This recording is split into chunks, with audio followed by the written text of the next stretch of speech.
The mention of neon signs brings another era to mind. An age of old-timey diners and driving on the open road. Let's take a brief look at the interesting history of this special type of lighting. The beginning. Neon lighting actually predates Edison's invention of the light bulb. The concept was originally discovered in 1675 by the French astronomer Jean Picard.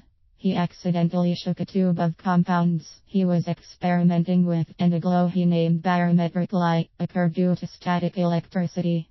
Scientists William Ramsay and Maurice Travers further experimented with this concept in London in the early 20th century. They discovered the element neon when they chilled an air sample until it formed a liquid, capturing each gas as they boiled off.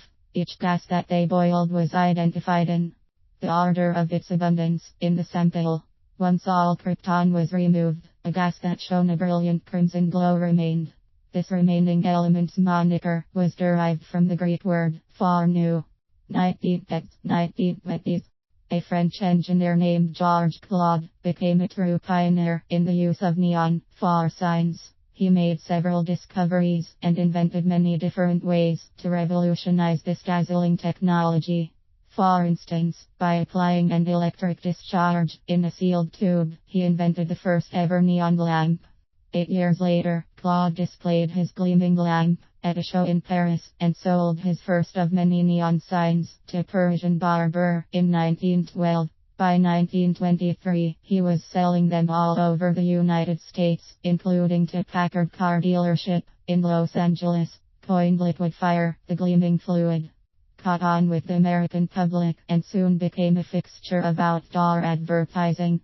1930s, 1950s. In the 1930s, luminous signage became much more extravagant. By 1935, large colorful billboards donned the streets of larger cities like New York and Chicago. In the 1940s, Las Vegas dotted its landscape with some of the most memorable and vivid signage in history.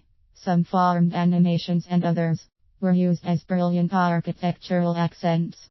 By the mid-1950s, neon became an endearing part of American culture. Many diners, hotels, and retail stores were accompanied by these glowing towers in the sky. With the new highway system in place, travelers were able to see food and gas stops from far distances down the road. 1960s and beyond. By the time the 1960s rolled around, there seemed to be a steep decline in the use of the glowing liquid. Not only did public taste change, but the municipal codes of some cities prohibited such elaborate displays. Cheaper alternatives were perfected and mass manufactured, and that really put the final nail in the coffin for the former phenomenon.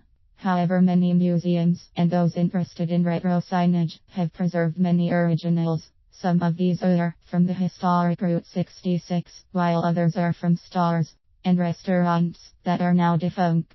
The best place to view these is at the Museum of Neon Art Mona in Los Angeles, which is the first museum in the world dedicated to these wonders.